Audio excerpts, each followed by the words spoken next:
Gravação iniciada, presidente. Ok, Rafael e Francisco também podem iniciar a gravação. Já iniciei. Ok.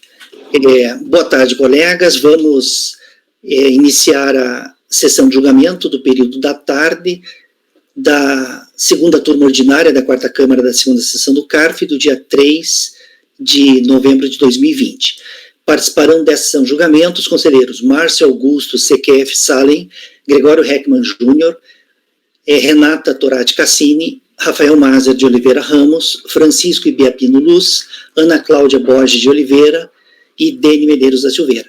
O conselheiro Luiz Henrique Dias Lima, que participou da nossa sessão de julgamento do período da manhã, não participará da sessão de julgamento no período da tarde de hoje e nem do restante da reunião, né? Do dia de amanhã, depois até sexta-feira, né? De toda a reunião a partir de agora ele não vai participar. Eu solicitei a convocação de um conselheiro suplente, está sendo convocado um conselheiro suplente, e nós estamos aguardando, deve demorar uma meia hora para esse conselheiro suplente assumir. Então, até que ele assuma e que a gente possa fazer o julgamento dos itens da tarde, nós vamos fazer o seguinte: nós vamos julgar, sem o conselheiro Luiz, itens que sobraram do período da manhã de relatoria do conselheiro Francisco, tá? São vários itens que tratam daquela multa do Código de Fundamentação Legal 67, que é o atraso na entrega da GFIP. É uma matéria bastante conhecida da turma, nós já julgamos no período da manhã do dia de hoje vários processos com essa matéria. Então vamos, enquanto o conselheiro que está sendo convocado não vem para a nossa sala, vamos ocupar esse tempo, então, julgando esses itens que ficaram do período da manhã do conselheiro Francisco. Os itens em questão começam no item 133 da pauta, tá? 133, da contribuinte Unimed. Francisco, são vários itens, mas você vai fazer o julgamento individual ou você vai fazer em bloco? Como é que vai ser? Porque é o mesmo assunto para todos, né? É o mesmo assunto. Eu pensei assim, ser bem objetivo, como é um tema já conhecido do grupo, só onde envolver decadência, quando o contribuinte questionar decadência de ofício eu já ouvi, já olhei, não é o caso, não tem nada. Quando o contribuinte questionar, eu marquei de vermelhinho lá no voto e a gente vai lá para ler essa situação. E o restante é a mesma coisa, eu vou implementar e julgar pelas mesmas razões e fundamentos dos anteriores. Perfeito, então. Você vai começar pelo item 133, né? 133. Colegas, então, o item 133 da pauta, da contribuinte Unimed de Poços de Caldas, Sociedade Cooperativa de Trabalho e Serviços Médicos. Francisco, pode iniciar, então, a leitura do relatório e do voto. Multa por atraso na entrega da GFIP, o contribuinte alega agressão à princípio da legalidade por falta de intimação prévia. E discorre também que a declaração foi entregue espontaneamente. Então, ele alega o benefício da denúncia espontânea, o que, como a gente já viu na sessão, não é cabível. Então, por as mesmas razões e fundamentos dos votos anteriores, eu nego provimento ao recurso.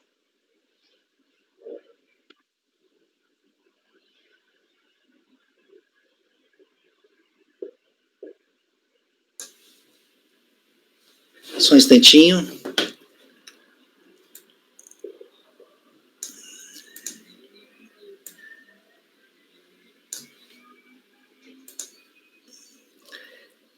Os itens, vai dos itens 133 ao item 154. É todos que estão na tua pastinha, né? Com exceção do 52 que foi tirado de pauta. 152. Perfeito.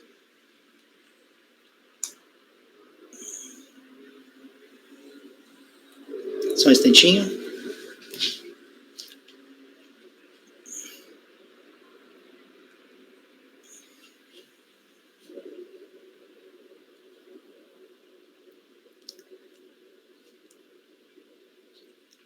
Puxando todos os processos, todos os votos que estão na pasta T dessa matéria para o meu computador.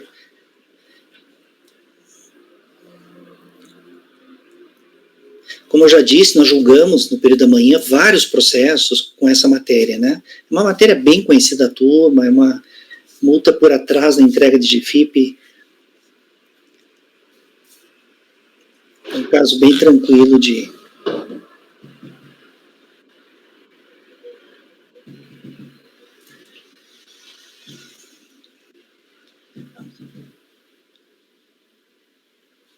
Isto. Tá. Deixa eu verificar aqui só um instantinho.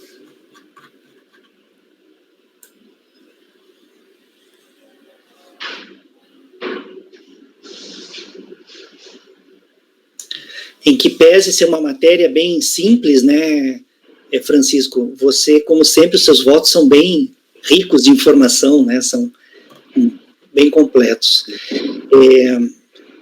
Colegas, em relação ao item 133 da pauta, de relatoria do conselheiro Francisco, o item 133 da pauta é da Unimed de Poços de Caldas, Sociedade Cooperativa de Trabalho e Serviços Médicos. O conselheiro relator está votando no sentido de negar provimento ao recurso voluntário. Inclusive, as razões dele, que estão no voto, já foram tratadas pela turma no período de manhã diversas vezes já, né?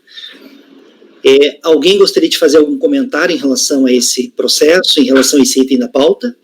Não? Alguém diverge do voto do relator? Também não? Então, colegas, em relação ao item 133 da pauta, ficará assim o resultado.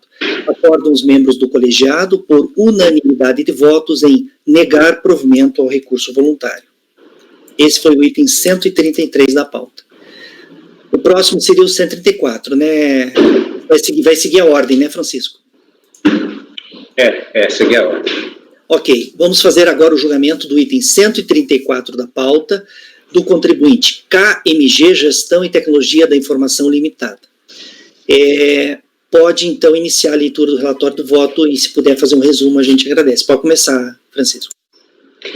O contribuinte alega decadência com base no artigo 150, parágrafo 4º, ele trata do suposto caráter sancionatório não arrecadatório da multa, manifesta que a penalidade tem caráter confiscatório, argumenta que não houve prejuízo ao erário e, subsidiariamente, pede a redução da penalidade e transcreve jurisprudência. Pelas mesmas razões e fundamentos das decisões anteriores, eu nego provimento. Eu só vou levar os colegas à folha 7 do próximo, da minuta do voto, onde eu mostro que não houve decadência, porque no 150, parágrafo 4º, é o 731, que é a regra geral.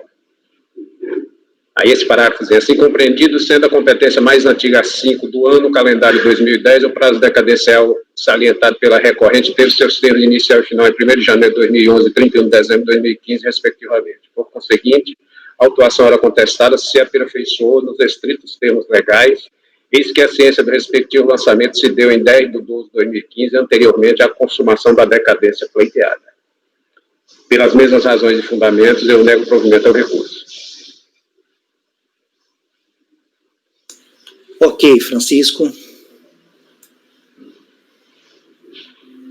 Mutatis mutandis, o voto é basicamente o mesmo, assim, para esses casos todos. Colegas, em relação ao item 134 da pauta, o relator está votando no sentido de negar provimento ao recurso voluntário.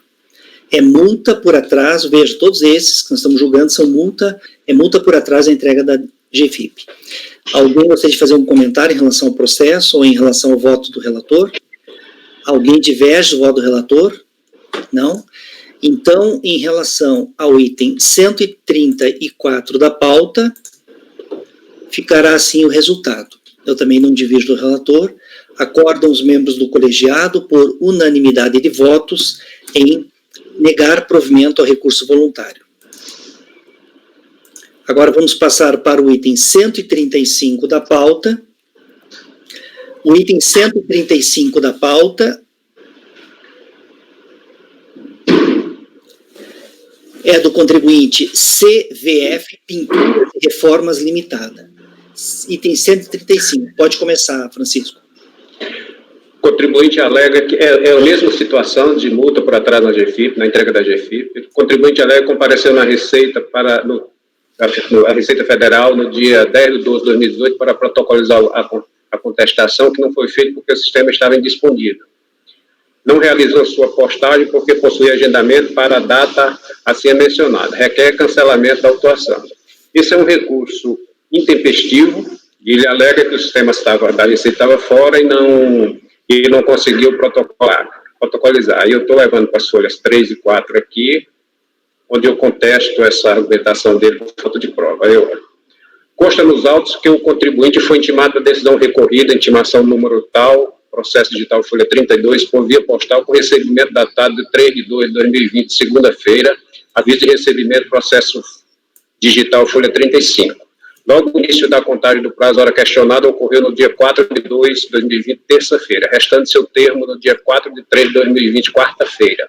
Contudo, mencionado recurso somente foi interposto no dia 9 de 3 de 2020, processo digital folha 38, revelando-se notoriamente extemporâneo.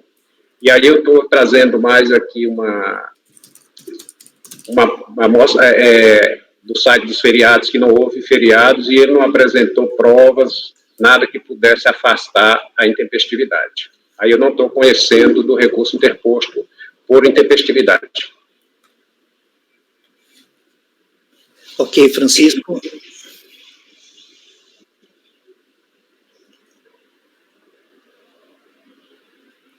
Essa parte em vermelho aqui no teu voto vai deixar assim, vai tirar o vermelho, vai deixar preto, mas essa parte aqui é só para facilitar os conselheiros de identificarem. E ficou ótimo, ficou excelente. Aqui você menciona a Sexta-feira Santa, o Carnaval. Perfeito. Colegas, em relação ao item 135 da pauta, o conselheiro relator está votando no sentido de não conhecer o contribuinte não alega no recurso que é tempestivo, né? Não, ele não alega. Ele alega a dificuldade que ele foi na Receita e o sistema estava fora do ar e que ele não postou porque ia lá. Ele traz essa alegação de sistema da Receita, mas não traz prova nenhuma. Não, quero dizer o seguinte, ele alega que é tempestivo? Não, ele tenta justificar o atraso. Mas então aí não é não conhecer, talvez conhecer, né? O que vocês acham, colegas? Nos passados ele tinha conhecido parcialmente e na parte conhecida negado o provimento. Nesse caso, Francisco, eu acho que essa alegação dele é para justificar Boa tarde a todos. Desculpa. Boa tarde. Doutor Lili, gente, boa tarde. Tá certo. Já conversamos, Honório, só um instantinho, pode ficar aí, já conversamos. Boa tarde. Viu, Francisco? Então, nesse caso aqui, a impressão que eu tenho, eu não... Eu vejo como a gente... mas precisa definir agora, né? Como a gente botou nos outros. Pelo que você está colocando, o contribuinte, ele tenta justificar por que ele demorou para apresentar. Eu conheço para analisar a alegação de tempestividade. Conhece parcialmente. No mérito, nego o provimento. Isso. Isso mesmo. Pode ser? É exatamente isso. Tá. Colegas, em relação ao item 135 da pauta, o conselheiro relator, então, ele está votando por conhecer parcialmente do recurso voluntário, conhecendo apenas da alegação de tempestividade, e nessa parte conhecida ele está negando o provimento ao recurso voluntário. Alguém gostaria de comentar o processo ou comentar o voto do relator? Não? Alguém diverge do voto do relator? Ninguém diverge? No caso, não tem muito que divergir aqui, né? Então, eu também não divirjo. Em relação ao item 135 da pauta, ficará assim o resultado. Acordam os membros do colegiado, por unanimidade de votos, em conhecer parcialmente do recurso voluntário. Deixa eu até escrever aqui. Conhecer parcialmente do recurso voluntário.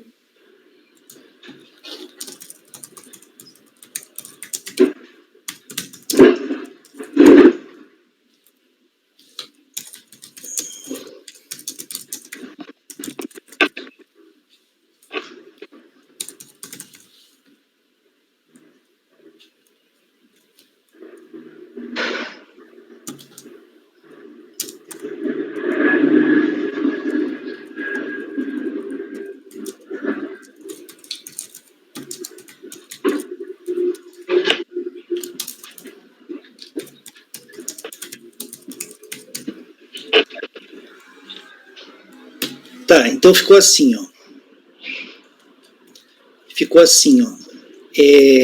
Acordam os membros. Então, veja, eu vou ler o dispositivo do item 135 da pauta, do contribuinte CVF Pinturas e Reformas Limitada.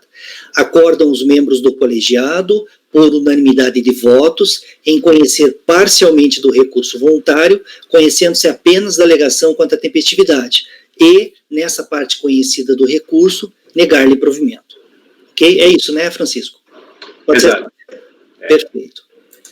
Tem que ver no teu voto lá, né, se você colocou assim, né, fazer... Não, eu vou ajustar. Beleza, então.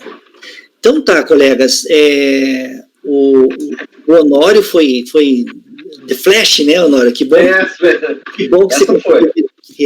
A gente fez o seguinte, Honório, como alguns processos não foram julgados no período da manhã, na verdade sobraram muitos processos no período da manhã, porque nós estamos essa semana com mais de 600 processos na pauta, entre repetitivos e processos não repetitivos, né? Mais de 600 processos. E aí, então, alguns do período da manhã, enquanto você não vinha à sala, a gente aproveitou para fazer o julgamento, que eram processos, assim, matérias mais simples, né, já pacificada, cujo entendimento já é pacificado na turma e tal. E agora nós vamos, então, dar seguimento à nossa sessão, fazendo o julgamento dos itens da tarde, já que você está presente. Então, eu gostaria de deixar, então, de dar boas-vindas a você. Colegas, nós estamos, então, com o conselheiro Honório Albuquerque de Brito, é isso, né, Honório? Honório Albuquerque de Brito, ele é conselheiro da Fazenda, ele é presidente de turma extraordinária, é isso mesmo, né? Isso, primeira turma da segunda sessão. Perfeito, então. E o conselheiro Honório vai participar da nossa reunião. Avisaram você que até sexta-feira, né, Honório? Mais ou menos, mas agora está muito avisado. Então, tá. Então, o conselheiro Honório vai participar, então, da nossa reunião na tarde de hoje, amanhã e até sexta-feira, né? Então, seja bem-vindo mais uma vez à nossa turma, tá? E nós vamos dar, então, seguimento ao nosso julgamento, julgando agora o primeiro item da tarde, que é o item 165, de relatoria da conselheira Ana.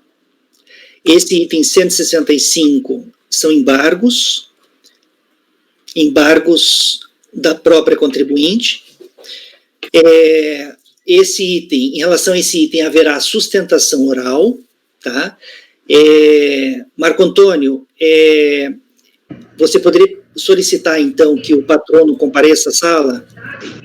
Dani, só te lembrar... Então, só um pouquinho, Marco Antônio. Pode falar, Francisco. Esses 3 processos aí, para você observar que eles eram da pauta da manhã, porque foi julgado à tarde, né? Isso, já coloquei na ata aqui, pode deixar. Então, Marco Antônio, pode, então, chamar o patrono para comparecer à nossa sala para fazer a sustentação oral. Ok, presidente, para a convocação agora.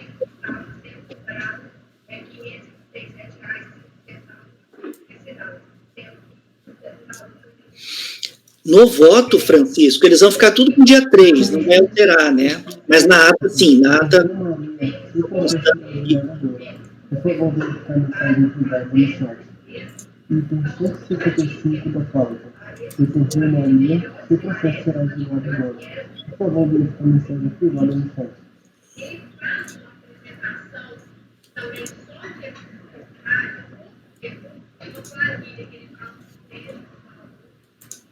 Vamos convocar o presidente.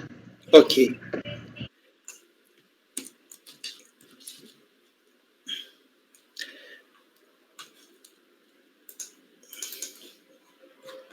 A nossa turma, Honório, eu acredito que seja a turma da segunda sessão do CARF que está há mais tempo completa, sabe, com um quadro completo, 8 conselheiros, e todos recebendo muitos processos, assim, na faixa de 30 processos todos os meses, cada um, né?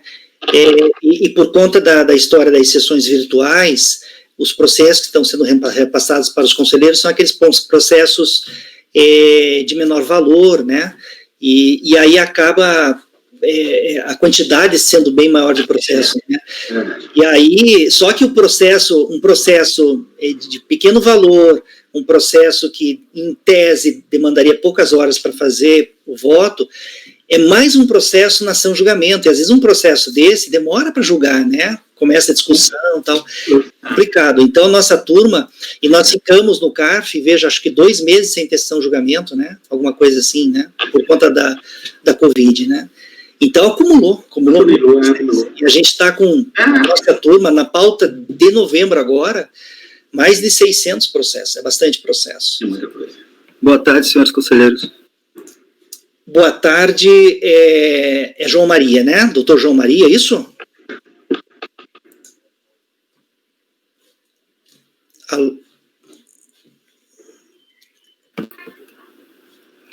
Boa sim, tarde. sim.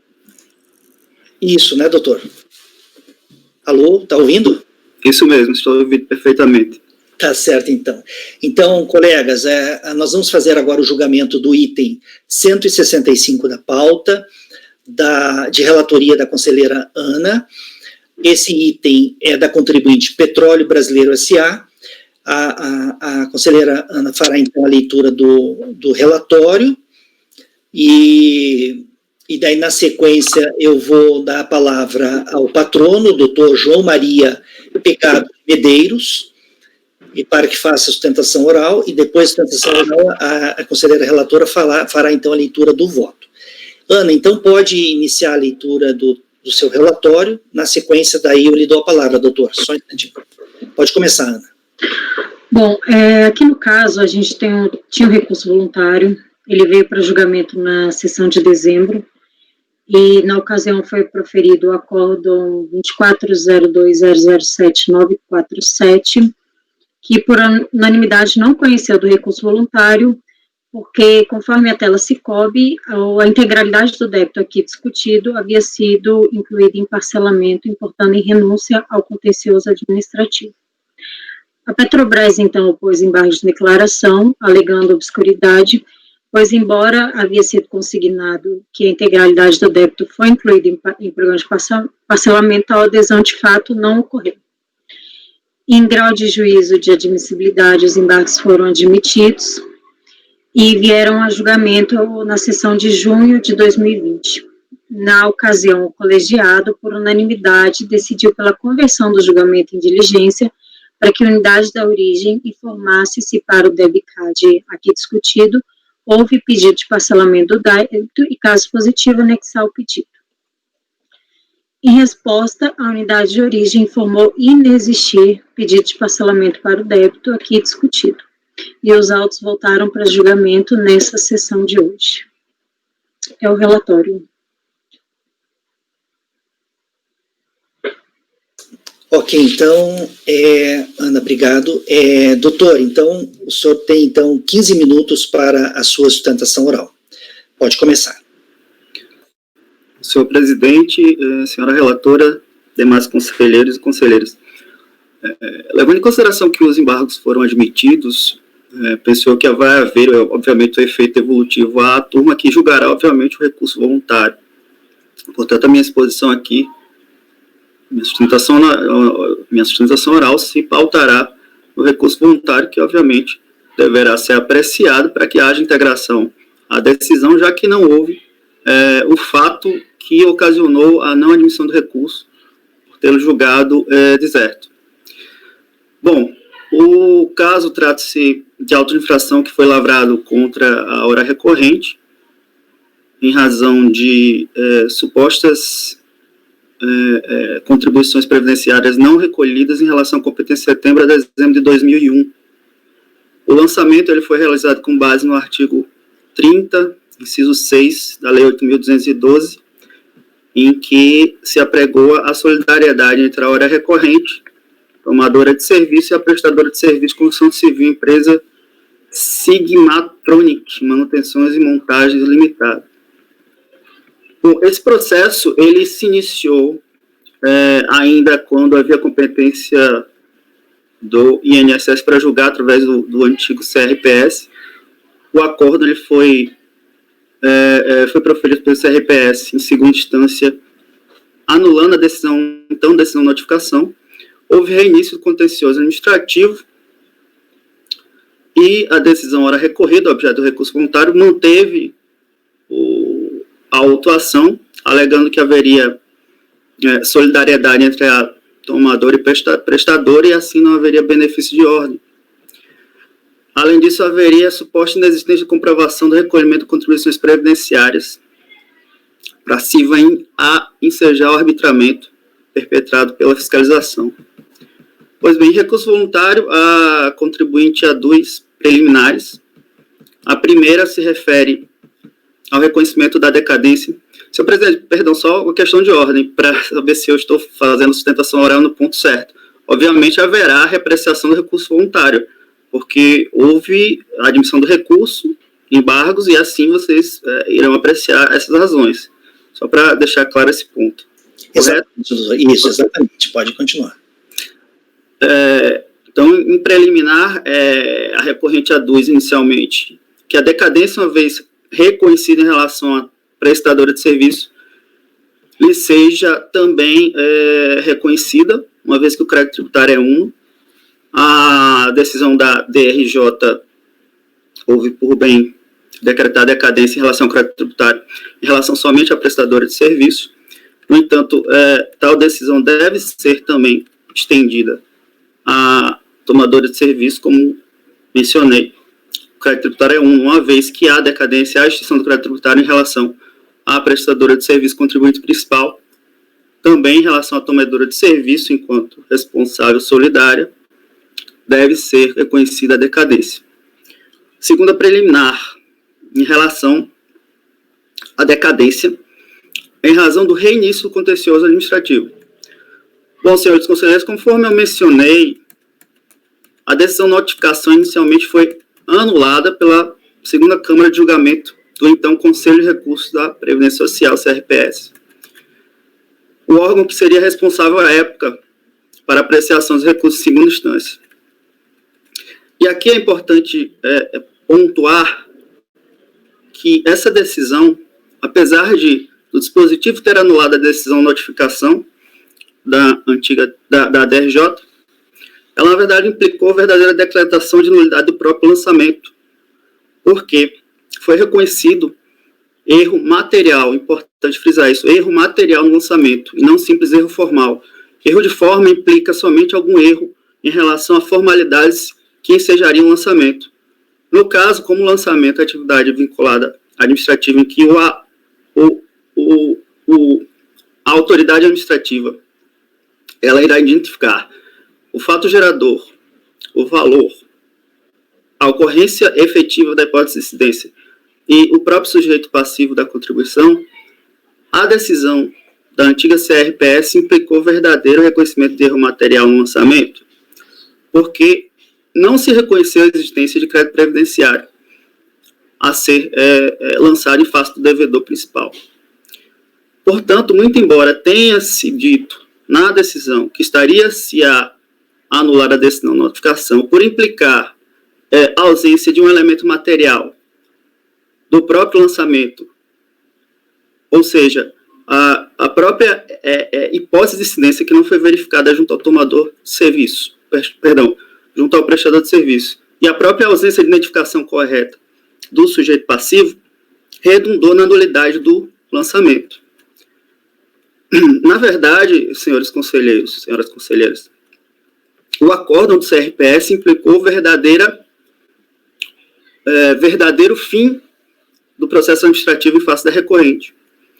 Houve aí uma decisão última, tanto é que, se observarem as folhas 201 dos autos, consta a certificação de que o acórdão proferido pela CRPS, que foi mantido em sede de revisão a pedido do INSS, consta como última decisão definitiva da instância e, portanto, deveria-se ter aí o encerramento do processo administrativo fiscal em face da recorrente. Vale lembrar que a portaria 88 de 2004, que regulamentava o processo administrativo, o regimento interno do CRPS à época, ela determinava que se aplicaria subsidiariamente o decreto 70.235/72, que nada mais é do que o procedimento administrativo fiscal federal, e nele consta, no procedimento administrativo fiscal federal, decreto 70.235, em seu artigo 45, que no caso de decisão definitiva favorável ao sujeito passivo, cumpre a autoridade preparadora exonerá-lo de ofício dos gravames decorrentes do litígio. Ora, o que ocorreu no caso dos autos foi um erro, um equívoco quanto ao procedimento. Na verdade, com o retorno dos autos do CRPS à autoridade preparadora, caberia a ela extinguir de ofício qualquer exigência em face da hora recorrente e reiniciar o procedimento administrativo.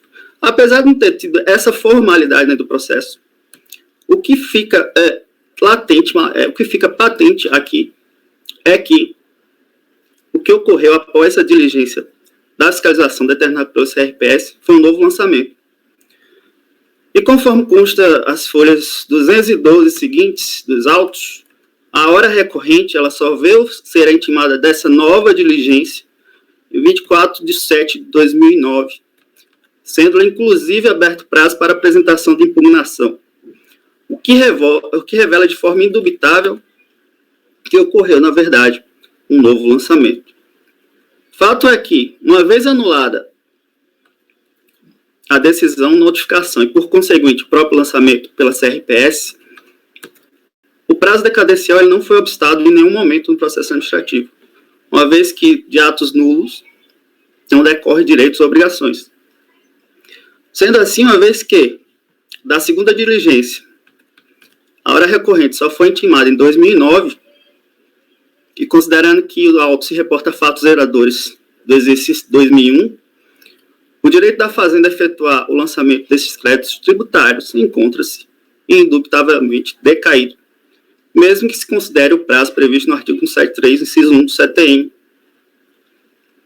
uma vez que, se assim considerar, considerando que, de acordo com o artigo 173, inciso 1 do CTN, o prazo decadencial se inicia no dia seguinte, primeiro dia seguinte ao exercício em que poderia ter sido lançado, o prazo para que a Fazenda constituísse novamente, fizesse um novo lançamento em relação a esses fatos geradores, teria decorrido em 2007. Como a hora recorrente só foi intimada em 2009, resta, portanto, demonstrada a decadência do crédito tributário que deve ser reconhecido por essa egrégea Câmara.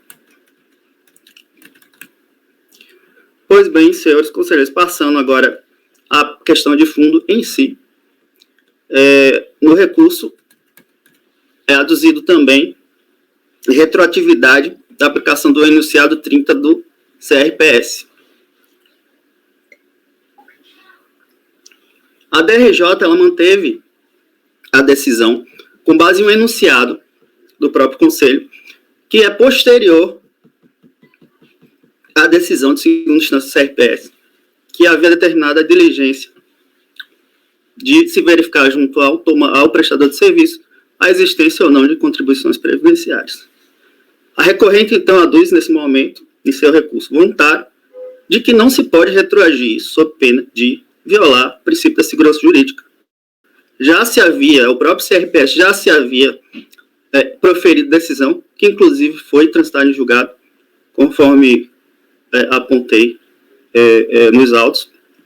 Então, não se poderia aplicar retroativamente o enunciado 30 do CRPS, o qual, em sede de, digamos assim, em ato interna corporis daquele órgão, disse que seria possível o lançamento das contribuições previdenciárias diretamente em face do devedor solidário.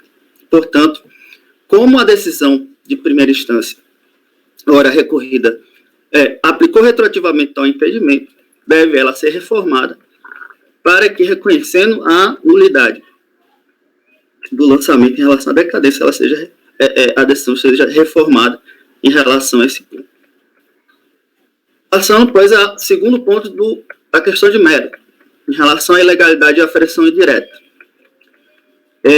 Aqui, senhores conselheiros, permitam-me fazer a seguinte linha de raciocínio que está exposta no recurso. A solidariedade do artigo 30 inciso 6 da Lei 8.212, ela se aplica à prestação de serviço em construção civil. O mesmo instituto era previsto de forma idêntica em relação ao serviço prestado de cessão de mão de obra no artigo 31. Não havia, antes de 99, em relação ao artigo 31, a previsão de elisão de responsabilidade solidária pela retenção de 11% sobre o serviço prestado na nota fiscal. Pois bem, né, com esta redação, em relação à cessão de mão de obra, o STJ firmou o entendimento de que o lançamento ele só poderia ser efetuado em relação ao tomador de serviço se houvesse a constituição prévia do crédito tributário junto ao prestador de serviço. Não vou me delongar mais aqui repetindo, porque os acordos já estão dispostos no recurso especial, mas o que demonstra-se é que o STJ, quando da antiga redação do artigo 31 da Lei 8.112, determinou que não se pode exigir primeiro o crédito tributário do tomador de serviço, sem antes verificar a própria existência, sem antes proceder à atividade de lançamento, sem antes constituir o crédito tributário em face do prestador de serviço. Ora, considerando que a redação do artigo 30, inciso 6, não sofreu qualquer alteração, obviamente o mesmo entendimento deve ser aplicado a tal Instituto de Solidariedade, no caso de serviço de construção civil. Por fim, senhores presidentes, senhores conselheiros, perdão. Quanto à questão de mérito, existe só mais um ponto aqui, em relação à fixação de base de cálculo.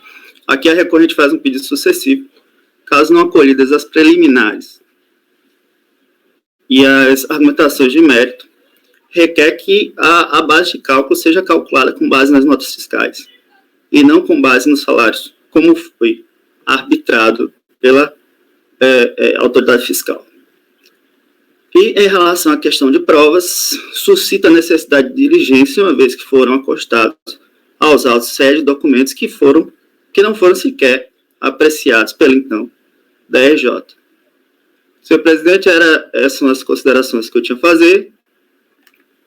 Fico à disposição para qualquer esclarecimento. Protesto desde já por intervenção sumária na necessidade de esclarecimento de questão de fato. Obrigado.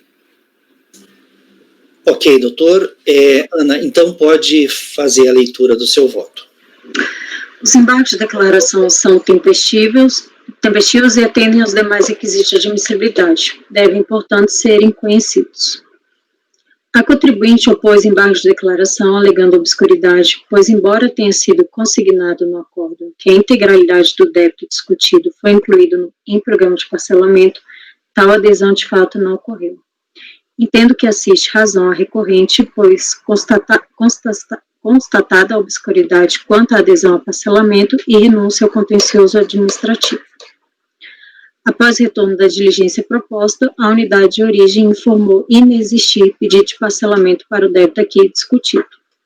Do exposto, eu voto por acolher os embargos de declaração, com efeitos modificativos para conhecer do recurso voluntário com a consequente análise do mérito do recurso voluntário. O recurso voluntário foi interposto em face do acórdão 12.89931, que julgou improcedente a impugnação e manteve o crédito constituído em face da Petrobras por meio de auto de infração consolidado em 1º de setembro de 2002, referente a contribuições previdenciárias, parte patronal e parte dos segurados, competências de setembro de 2001 a dezembro de 2001.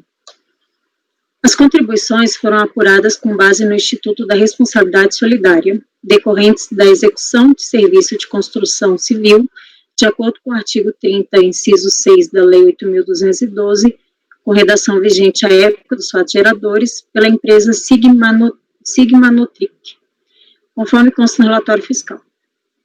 A DRJ julgou a impugnação improcedente, a que foi apresentada pela Petrobras, manteve o crédito exigido, e reconheceu de ofício a decadência ocorrida em relação à prestadora de serviço, a Sigma Nutric, com a sua exclusão do polo passivo. Após cientificada, a Petrobras apresentou recurso voluntário alegando a extensão dos efeitos da decadência, a decadência em razão da decisão que determinou o reinício do contencioso administrativo e retroatividade da aplicação do enunciado 30 do CRPS, ilegalidade da aferição indireta, indevida fixação da base de cálculo e necessidade de diligências suplementares. Com relação à decadência reconhecida em favor da empresa prestadora de serviço, a recorrente sustenta que ela deve ser aproveitada à tomadora de serviço, no caso, a Petrobras. O artigo 125 do CTN dispõe que o pagamento efetuado por um dos devedores solidários aproveita os demais, bem como a isenção e a remissão do crédito, salvo se ortogada pessoalmente a um deles, exonera a todos os obrigados. O dispositivo não trata dos efeitos da decadência quando reconhecida a favor de um dos devedores solidários. Todavia, inexiste no ordenamento jurídico lacunas ou omissões, de modo que, nos termos do artigo 108 do CTN, a analogia é o primeiro instituto utilizado para suprir aparentes lacunas. O artigo 156 do CTN, por sua vez, lista o rol de causas extintivas do crédito tributário. E aqui eu fiz a citação do artigo 156. Do artigo acima citado, extrai-se que tanto o pagamento quanto a decadência são formas de extinção do crédito. Destarte, valendo-se do comando expresso do artigo 125, surge que a decadência operada em favor de um dos devedores solidários aproveita aos demais. Sendo ambas formas de extinção do crédito tributário e, por consequência, da obrigação tributária, inexistem razões fáticas ou jurídicas que permitam estabelecer distinção entre eles quanto aos efeitos extintivos dentro da relação solidária passiva. O artigo 124 do CTN impõe que o devedor solidário, no caso a Petrobras, não comporta benefício de ordem. Daí porque o débito, se pago por qualquer dos devedores solidários, será extinto, aproveitando-se a todos o pagamento. Por outro lado, havendo hipótese de decadência ou prescrição, a interrupção prejudicará a todos. Até porque o crédito tributário é uno e indivisível, gerando obrigações multas aos co-obrigados e responsabilidades solidários, de modo que o benefício que aproveita um dos devedores solidários aproveita aos demais. Ademais, aqui o lançamento somente se aperfeiçoa com a ciência do último responsável, oportunidade em que passa a produzir efeitos no mundo jurídico.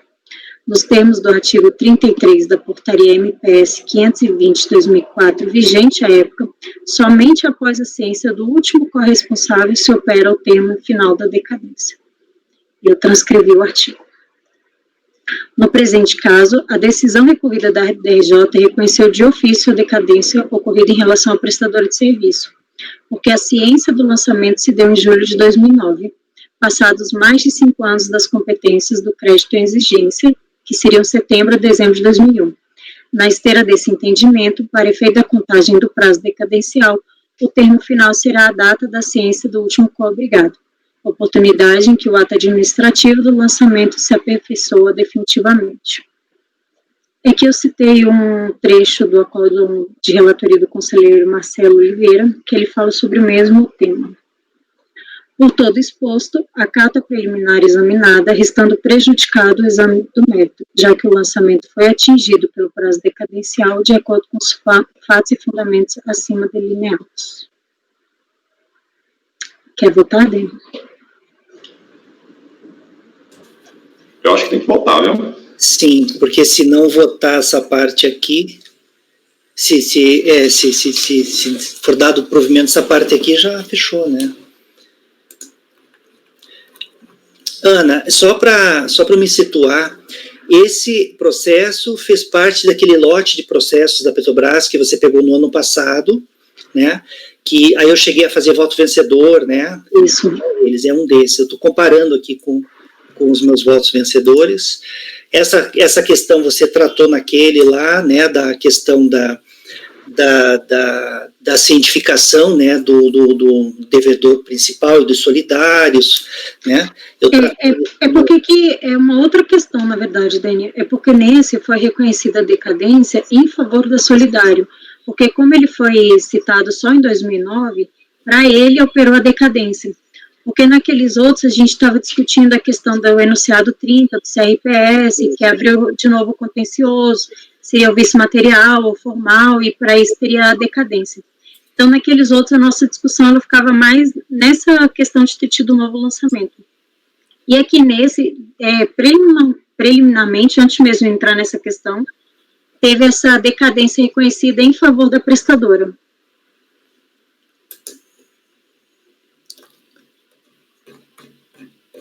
Essa decadência é reconhecida por você, isso? Não, pela DRJ.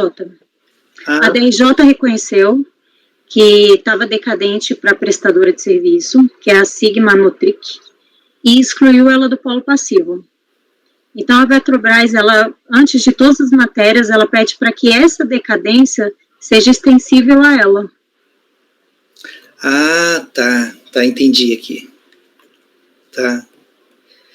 E a alegação é de que, como o patrono falou, acho que, se não me engano, falou de que que é o que você disse no voto, que o lançamento só se completa quando todos os obrigados, co-obrigados, forem cientificados, né?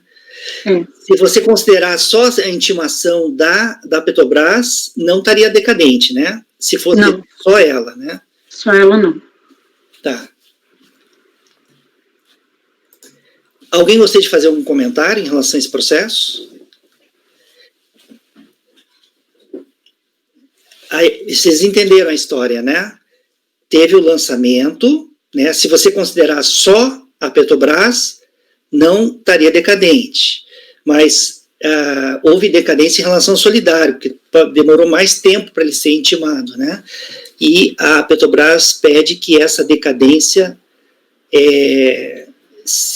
reconhecida em face do solidário, né, seja reconhecida em face dela também. Ninguém quer fazer? Podemos votar, então, esse ponto? Podemos votar?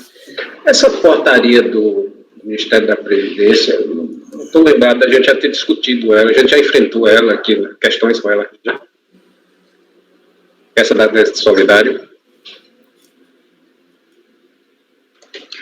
Eu e o Luiz, nós tivemos processos parecidos, embora não iguais a este, mas parecidos. Eu acho até que tu deve lembrar, Francisco, que a gente jogou de uma mesma empresa, tinha uma situação um pouco parecida, que houve uma anulação, e aí queria saber se a anulação com a consequente decadência para um dos contribuintes alcançaria o outro contribuinte. É uma situação diferente, mas parecida. E aí eu provavelmente deve ter trazido à colação também essa portaria da MPS.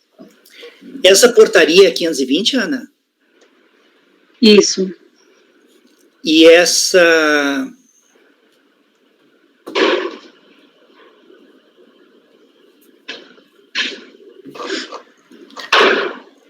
Eu acho que a portaria está, inclusive, no acordo da DRJ, que está na...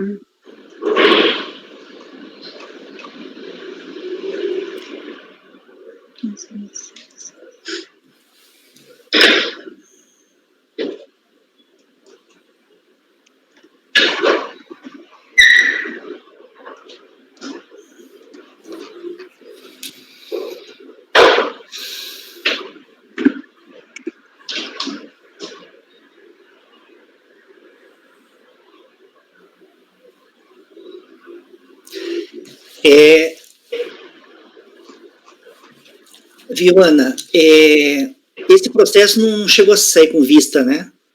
Nenhuma vez. Não teve vista esse processo, né? Eu tô querendo pedir vista desse processo, Ana. Viu, doutor? Eu estou querendo pedir vista. Eu sou o último a votar, eu teria que esperar todo mundo votar, se alguém quiser pedir vista antes. Mas para eu comparar as peculiaridades desse processo, porque eu já estudei esses processos da Petrobras, cheguei a fazer voto em relação a eles, e eu queria ver com detalhes, porque, de fato, aqui, nos outros que a gente fez, os lançamentos eram bem anteriores, né, Ana?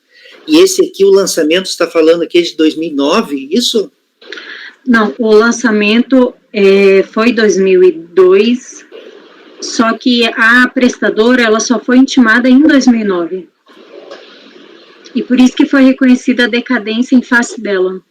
Nossa, A Petrobras mesmo, ela foi intimada, acho que em 2002, em 2002 mesmo. A Petrobras foi intimada. E a outra que foi em 2009.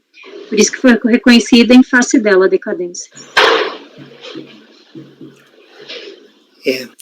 Nesse caso, realmente, eu gostaria de pedir vista do processo para estudar melhor, entender melhor o que está acontecendo.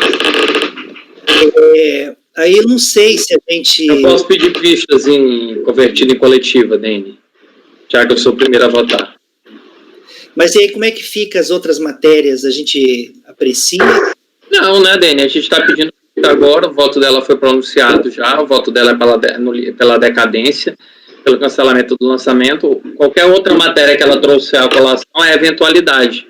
A matéria eventual é caso de derrota nessa matéria prejudicial. Prejudicial de mérito, né? Um mérito prejudicial de mérito. Renata e Gregório, vocês concordam? É isso mesmo? Tranquilo? Então tá. Márcio... Vai ficar registrado que a conselheira, a relatora, votou dando provimento ao recurso voluntário, né? Que no final das contas é voto dela. Isso. Para ela, o processo morre aí, então... Tá. Então, Márcio, você é o primeiro a votar, você vai pedir vista, então, né? Sim, já pedi vistas. Ok, então. Então, doutor, o processo vai ser com vista, o conselheiro Márcio pediu vista, eu, na verdade, manifestei a intenção de ver o processo, eu quero examinar com mais calma, né? E a gente retoma esse julgamento, então, na próxima reunião daí, tá bom? Então, senhor presidente. Obrigado. Boa tarde a todos os conselheiros. Então, tá jóia. Boa tarde.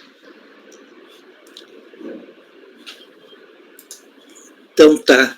Esse caso aqui eu não quero me precipitar, tem essa peculiaridade, Ana, então eu quero ver até que ponto, né, essa portaria naqueles outros lá que eu fiz voto vencedor, eu não cheguei eu até descartei ela porque não batia justamente a data em que eles foram cientificados antes da portaria, aqui é depois, eu tenho que analisar melhor. E nos outros, a decadência era em relação ao novo lançamento, se poderia ter sido feito, que se era visto formal o material, era diferente dessa decadência aqui, né? Então, para evitar, assim, né, eu vou dar uma estudada com mais calma nesse processo aqui. Bem, eu estou com uma confusão aqui, eu estou olhando a pauta, os processos Rafael não tinham sido retirados de pauta, não, que estão... Tem certeza? Os que foram retirados de pauta é da elétrica. Da parte da manhã. Não, da parte da tarde, 200 a 211. Mas não são esses que o patrono está o próximo? A gente não tem mais uma sustentação? 171 é o meu, processo 171. Do Gregório. É porque, eu não sei por que eu bolei essa história do Rafael. Porque vocês falaram do patrono, né? O Dene comentou, o Marco Antônio tinha informado que o patrono tinha comparecido, e de 11 processos, 2 é uma advogada diferente. E o patrono pediu para fazer a defesa da sustentação de todos, entendeu? Só que a Procuradoria pediu para tirar de pauta essa semana passada. Então não vai ter. Eu confundi. Eu achava que agora ia ser sustentação oral desses processos, mas eu dizia, mas está fora de pauta. Agora é do Greg, que está mais magro, sem barba. Colegas, então... Inclusive, eu nem pedi para o patrono esperar para eu ler o dispositivo, mas acho que ele entendeu, né, vista e tal. Mas ficou assim o dispositivo do item 165, da contribuinte Petróleo Brasileiro S.A. Vista para o conselheiro Márcio, sendo convertida em vista coletiva. A relatora apresentou o seu voto, dando provimento ao recurso voluntário. Na sequência, houve pedido de vista, os demais conselheiros não votaram. Ok? Ficou assim, daí a gente retoma esse item aqui no próximo mês. Agora vamos passar para o item 166 da pauta, aliás, antes de 166, não, vamos passar para o item 171 da pauta, né, que é de relatoria do conselheiro Gregório, é um item em relação ao qual também haverá sustentação oral. Vejam, quando tem sustentação oral, nós temos dado sempre preferência para sustentações orais, até porque os patronos estão aguardando, então a gente já faz os processos dos patronos para liberar os patronos para os afazeres deles, né? Então vamos fazer agora julgar agora o item 171 da pauta, item 171 da pauta, que é do contribuinte Delphi Automotive Systems do Brasil Limitada. Vai ter sustentação oral, então eu vou pedir ao Marco Antônio que chame o patrono à nossa sala para a sustentação oral. Marco Antônio, pode chamar o patrono, então.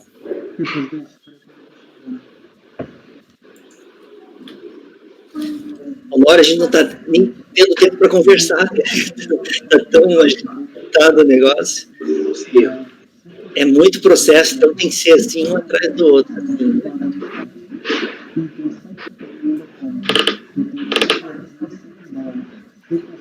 Só para esclarecer, Gregório, esse processo a gente já julgou, né? Um da Renata, né? Não. Teve dois do Gregório, tinha dois. A matéria você está falando, né? A matéria, sim, a gente julgou recentemente. Era enquadramento de RAT do estabelecimento filial. Inclusive, estou citando aqui esse processo da Renata. Patrão, convocado, presidente. O que, Greguinho? Eu estou falando que a matéria desse processo que a gente vai julgar agora, a gente julgou recentemente um de sua relatoria. E aí eu estou trazendo até esse precedente aqui no meu voto. Oxi. Que honra! Que honra!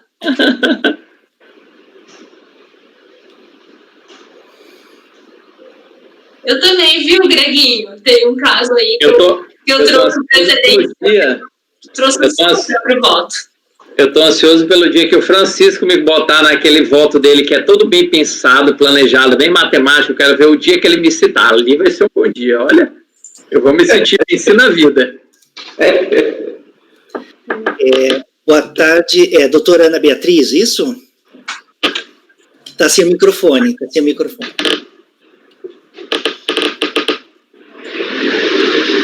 Acho que agora foi. Boa tarde, conselheiros. Ana Beatriz, né? Isso? Mesmo. Deixa eu anotar aqui, é Ana Beatriz do quê? Setúbal. Dini. D-I-N-I. D-I-N-I. Dini. Isso, Dini. Dini, de Dini Eugênio? Isso mesmo. Então, tá bom. Você é advogada, né? Isso? Eu sou, sim. Qual que é a sua OAB? 394 001, São Paulo. 001, São Paulo. Perfeito. Eu tinha colocado já o nome de um outro patrono, mas teve a substituição, né? Exatamente. Tá. Então, doutora Ana Beatriz, a gente vai fazer então o julgamento agora do item 171 da pauta, da empresa Delphi Automotive Systems do Brasil Limitada. O relator é o conselheiro Gregório. Eu vou pedir para ele fazer então a leitura do relatório, fazer pelo menos um resumo do relatório, aí ele passa a palavra para a sustentação oral, você vai ter 15 minutos, e depois da sustentação oral ele faz a leitura do voto, tá bom? Tá ótimo. Então, Gregório, pode começar então com a leitura do relatório, e se puder fazer um resumo, a gente agradece. Pode começar. Trata-se de recurso voluntário em face da decisão da 10ª turma da DRJ de São Paulo, consubstanciado no acórdão 17.22.470, que julgou improcedente a impugnação apresentada pelo sujeito passivo. Nos termos do relatório do recorrido decision, tem-se que, aí vou ler o primeiro parágrafo aí que diz qual é a matéria objeto do processo.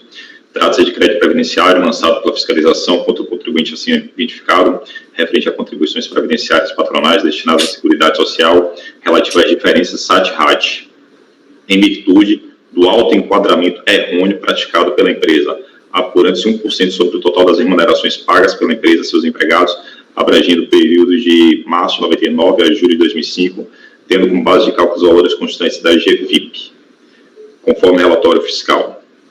As razões de defesa eu vou deixar para a patrona se manifestar, vou abordar no meu voto. A DRJ, por meio do susdito acórdão 17.22.470, julgou improcedente a impugnação apresentada pelo sujeito passivo, conforme a ementa abaixo reproduzida, a ementa do julgamento da decisão de primeira instância, cientificada da decisão exarada pelo DRJ contribuinte à prece do recurso voluntário, reiterando os termos da impugnação apresentada. É o relatório, presidente. Ok, Gregório.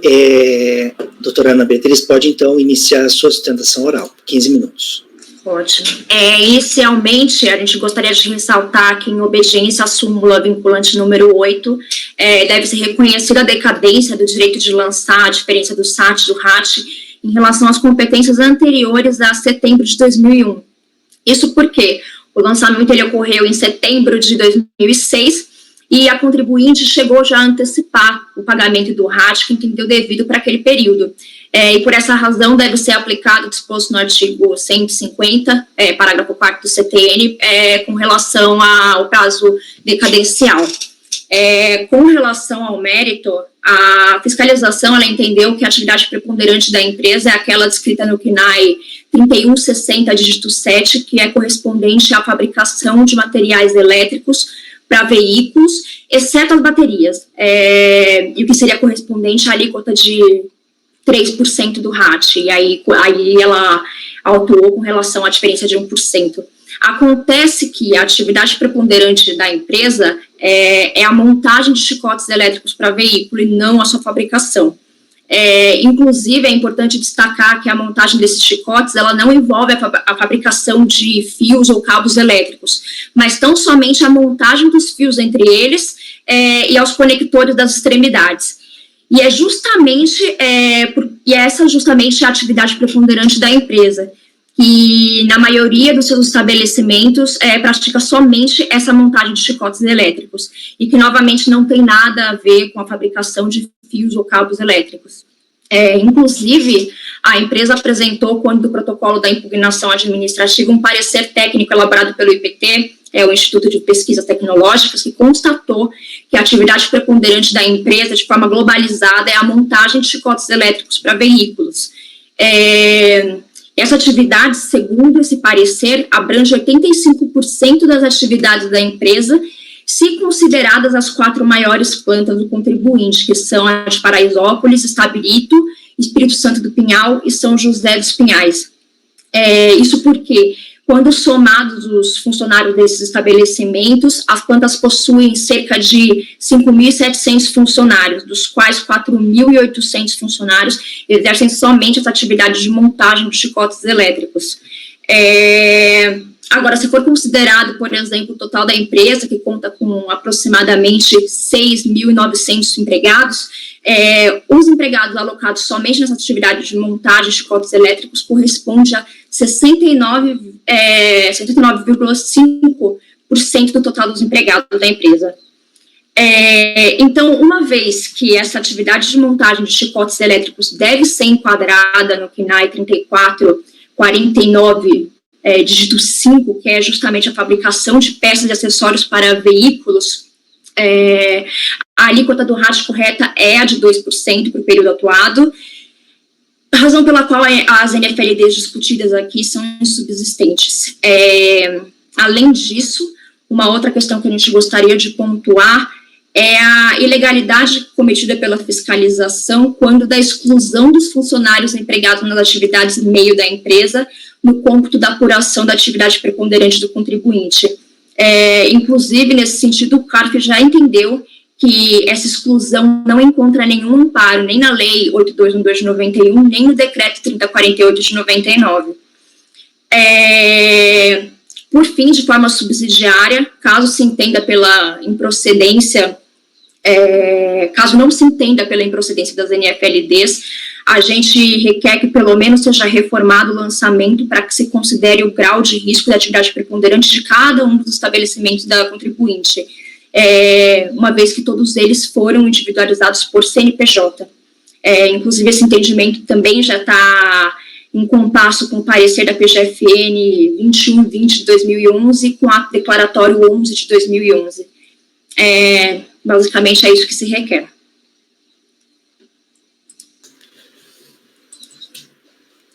Ok, doutora, é essa a sua sustentação oral, então, né? Isso. Então tá. Deu bem menos tempo do que lhe foi concedido. Então tá bom. Eu vou passar a palavra agora para o conselheiro Gregório, então, para fazer a leitura do voto. Pode começar, então, Gregório. O recurso voluntário é tempestivo e atende os demais requisitos de admissibilidade e deve, portanto, ser reconhecido. Conforme exposto no relatório supra, trata-se presente caso de lançamento fiscal referente às contribuições previdenciárias patronais destinadas à Seguridade Social relativa às diferenças de SAT-RAT, em virtude, de acordo com a fiscalização, do alto enquadramento errôneo praticado pela empresa, apurando-se 1% sobre o total das remunerações pagas pela empresa a seus empregados no período de março de 99 a julho de 2005. A contribuinte, em seu recurso voluntário, reiterando os termos da impugnação, defende, em síntese, a decadência do direito de ofício constituir o crédito tributário em relação às competências de março de 99 a agosto de 2001, em procedência do lançamento em fase da exclusão pela fiscalização dos funcionários que exercem atividade de meio e não consideração por estabelecimento da atividade principal em função do número de funcionários. Passemos, então, a análise de cada uma das matérias de defesa sustentadas pela recorrente. Da decadência. Conforme exposto, a contribuinte defende, neste ponto, a perda do direito físico constituir o crédito tributário em relação a março de 99 a agosto de 2001, inclusive. A esse respeito, dois aspectos devem ser considerados: o prazo e o termo da contagem decadencial. Aí aqui aquela discussão que existia, né, em relação à contagem do prazo por 10 anos, já foi superado. A definição da regra que vai ser aplicável, se é aquela prevista no artigo 1731 ou 150, parágrafo 4º, o STJ já decidiu que, existindo antecipação, você vai aplicar a regra prevista no 150, parágrafo 4º. Então, digo eu, destaque, é primordial verificar a existência ou não de pagamento, a fim de ser fixada qual das duas regras será utilizada para a determinação do termo inicial para a contagem do prazo decadencial. No caso concreto, considerando que o presente lançamento se refere justamente à cobrança da diferença entre o valor apurado e recolhido pela contribuinte, considerando a alíquota de 2%, e o valor considerado como devido pela fiscalização, considerando a alíquota de 3%, resta em contexto o recolhimento antecipado, atraindo assim a aplicação da regra prevista no parágrafo 4º, artigo 150 do CTN. Neste aspecto, tendo em vista que o lançamento tributário só se considera definitivamente constituído após a ciência, a notificação do sujeito passivo da obrigação tributária, que no caso concreto ocorreu no dia 14 de setembro de 2006, folhas 2, resta configurada a perda do direito de ofício constituir crédito tributário até a competência agosto de 2001, inclusive, em face da consumação da decadência nos termos acima declinados. Posso prosseguir, Deni? Vou para o mérito agora. Eu acho que pode. Essa decadência aqui é bem tranquila, né? Essa é.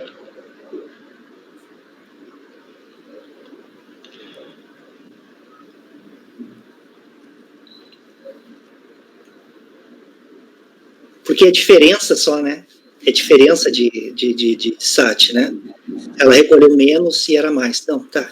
Pode seguir, então. Alguém gostaria de fazer um comentário? Não? Pode seguir, então, Gregório. Do mérito.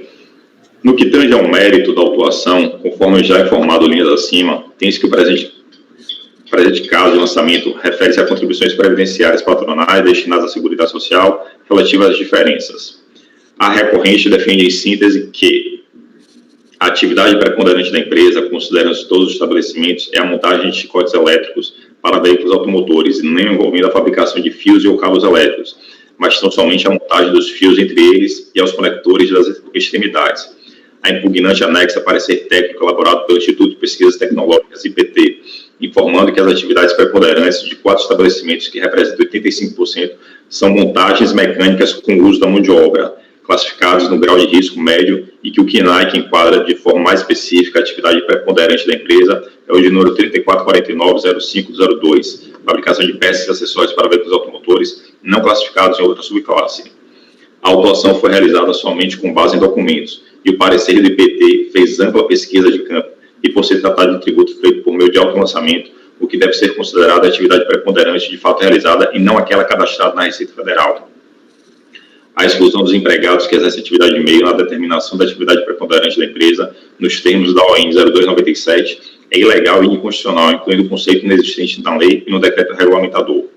A apuração da alíquota do SAT, por se tratar de contribuição de natureza securitária, pode e deve ser feita de acordo com cada estabelecimento e não com base na globalidade dos empregados, desde que possuam CNPJs próprios, conforme o entendimento firmado pela STJ.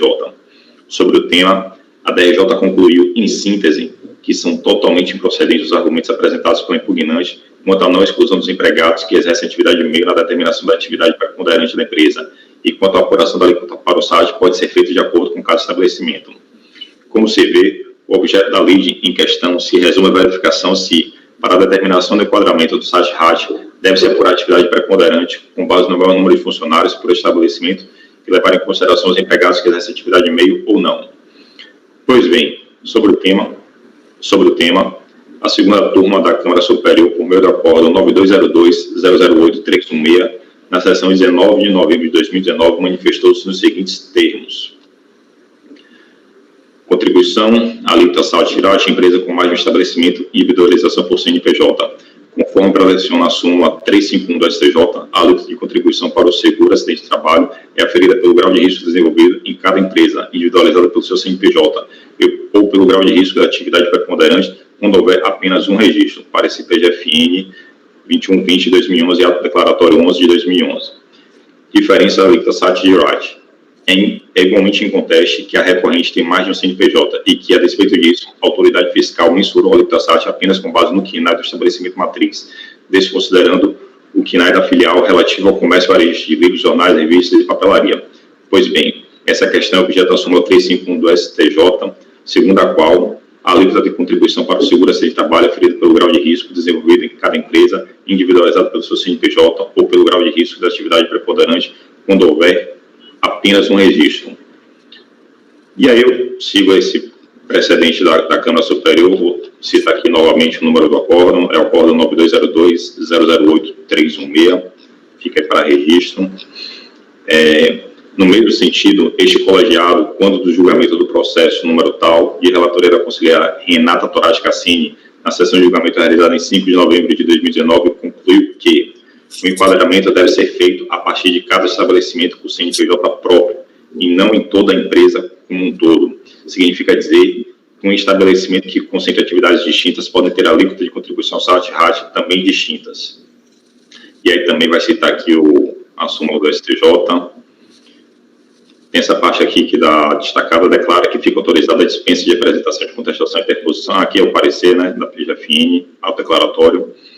Neste contexto, impõe-se o provimento do recurso voluntário nas suas razões de mérito, cancelando-se o lançamento fiscal, vez que a fiscalização, conforme fartamente demonstrado linhas acima, promoveu o lançamento da diferença do SAT-RAT para todos os estabelecimentos da recorrente com base na atividade que entende ser sua atividade preponderante como um todo, ou seja, sem levar em consideração a atividade preponderante de acordo com o maior número de funcionários por estabelecimento.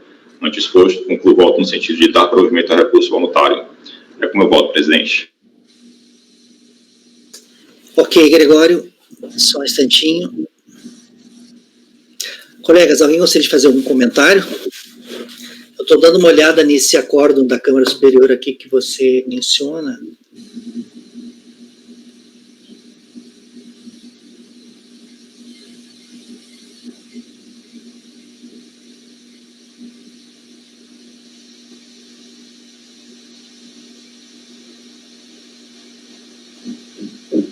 Inclusive, esse acórdão da Câmara Superior, ele pega um período parecido com esse aí, né? Esse período aí desse processo está dentro, inclusive, desse...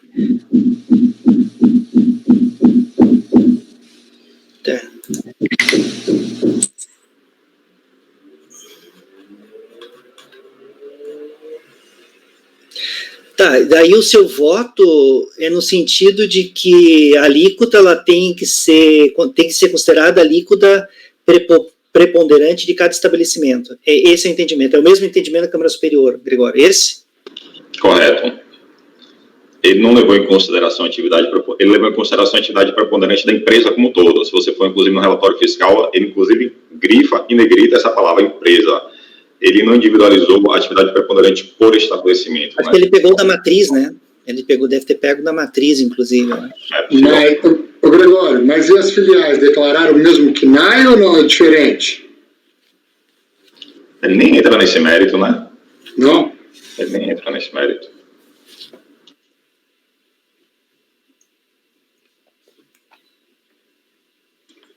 Eu fechei errado, eu vou fechar o microfone. Uma empresa global, ele nem entra nesse mérito.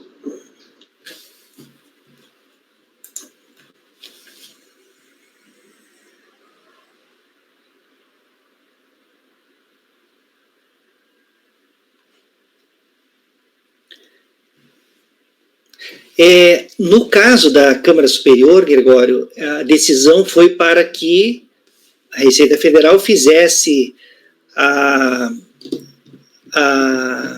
determinasse a alíquota do SAT de acordo com a atividade operandi. No caso aqui, você está cancelando o lançamento. Estou cancelando.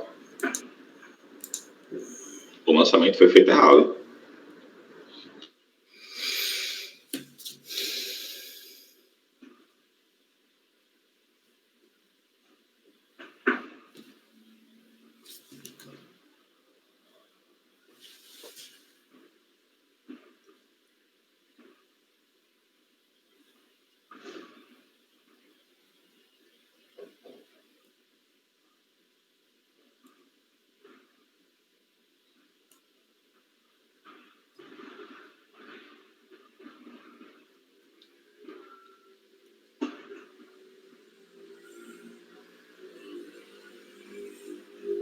Inclusive, nesse caso da Câmara Superior que você cita, eles também alegaram nulidade do lançamento por vício material na metodologia, também teve essa questão lá, né?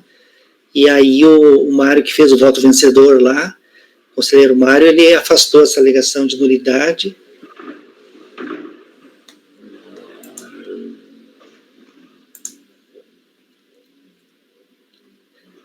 Colegas, alguém gostaria de comentar? Alguém gostaria de pedir vista do processo? Alguém, vocês já estão em condição de votar? Gostaria, por favor, de fazer um comentário? Pode falar, Honório. Estou entendendo que se o fiscal considerou o KNAI da empresa, ele estaria dizendo que todos os estabelecimentos teriam como atividade preponderante o KNAI que é do cadastro da empresa.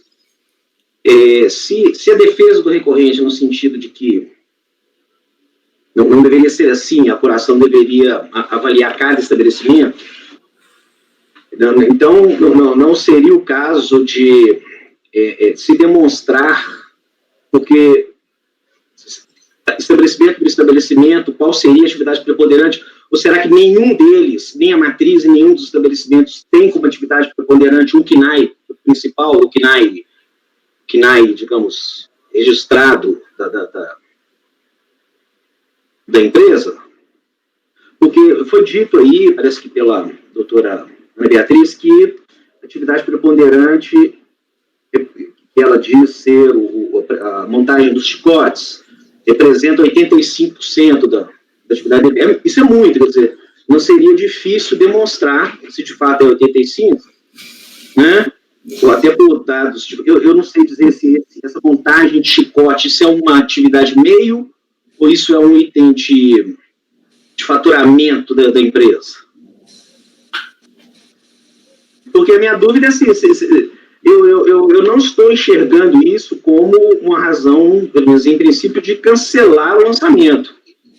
Porque ele lançou, se o auditor lançou como 3% para toda a empresa, a matriz e filiais, eu penso que a defesa teria que ser no sentido de desconstruir isso estabelecimento por estabelecimento. E não anular ou querer cancelar o lançamento em razão da metodologia. Aí é um entendimento, né? A patrona vai explicar essa questão aí da montagem, mas essa é a atividade preponderante, até pelo que ela sustentou aqui, e a fiscalização considerou que a atividade preponderante seria fabricação, você teria uma outra alíquota, um outro grau de risco, enfim, mas, no meu entendimento, uma vez que de acordo com o entendimento já pacificado, inclusive pela STJ, PGFN e ato declaratório, o procedimento adotado pela fiscalização não foi correto, e isso implica a maculação do próprio lançamento, dos critérios materiais do lançamento, base de cálculo e afins. A gente tinha uma discussão dessa lá atrás, a Edene pode se recordar, os mais antigos aqui, enfim, em relação à RRA. O entendimento anterior era de que, quando você tinha tributação pelo regime de caixa, você cancelava o lançamento, porque não foi feito pelo regime de competência. Até que o entendimento do STJ dizendo, não, você vai aplicar, você volta lá atrás e retifica para considerar regime de competência à tributação. E o CAF entendia que era caso de anular o lançamento, né? Muita gente votava assim, a Câmara Superior votava assim. Tinha gente que já naquela época entendia que seria o caso não de você retificar o lançamento para considerar a tributação de acordo com o regime de competência. Mas, enfim, depois que veio a decisão do STJ pacificando a matéria, agora, eu acho que é unânime, todo mundo entende que realmente é o caso de você voltar e tributar de acordo com o regime de competência. Mas, nesse caso aqui, não existe uma orientação nesse sentido, pelo contrário, a orientação que existe é de que o lançamento, tal como realizado, ele está ligado de vício, no meu entendimento, então é caso de cancelar o lançamento. Antes de passar a palavra, doutora, Honório, então, na sua ótica, seria o caso, então, no seu entendimento, né, em vez de cancelar o lançamento, se aplicar, então, a alíquota preponderante por estabelecimento, né? Seria alguma coisa mais ou menos nesse sentido, né? No auto de infração, o auditor, ele, em momento algum, analisa ou nem por faturamento, ou por número de funcionários, a atividade da empresa, ele vai direto no CNAE. É isso que eu estou entendendo que está sendo questionado, né? Ele adota o CNAE, porque esse CNAE, inclusive, ele é a própria empresa quem declara, né? Declara, né? O senhor pode ter havido até uma mudança nas atividades da empresa, mas o CNAE, ele é cadastrado, é a própria empresa quem estabelece isso. Isso. Para ele ter depois mudado, quer dizer, 85%, então no final só 15% agora da atividade da empresa que corresponde ao CNAE que ela mesma diz que né, que representaria a atividade da empresa. Tá certo. Doutora, a senhora gostaria de fazer algum esclarecimento? Gostaria sim. Na verdade, quando a gente diz que a montagem de chicotes elétricos corresponde à atividade preponderante da empresa, é porque esse foi o critério adotado pelo fiscal. Ele não analisou estabelecimento por estabelecimento. Ele foi no global da empresa e falou, não, é fabricação de materiais elétricos, e não analisou um por um. Então, é por isso que a gente fala que ainda se fosse considerado correto a metodologia utilizada pelo fiscal, isso não se aplicaria porque a atividade preponderante é a de montagem. Agora, com relação ao CNAE, que você diz que a gente é quem disponibiliza esse CNAE nos registros da Receita Federal, na realidade, o CNAE que a empresa coloca no registro da Receita Federal não corresponde, na maioria dos casos, ao CNAE da atividade preponderante. Ele pode ser diferente, né? Isso vai depender muito do número de empregados que está alocado em cada uma das atividades da empresa, e não relacionado somente ao que consta no registro da Receita. A senhora saberia dizer se esses... Eu particularmente, não conheço, não entendo dessa atividade detalhadamente, assim, tecnicamente falando. Se esses chicotes isso é um produto de venda da empresa? São produtos de venda da empresa. Eles não fabricam os fios elétricos, eles só montam os fios já prontos.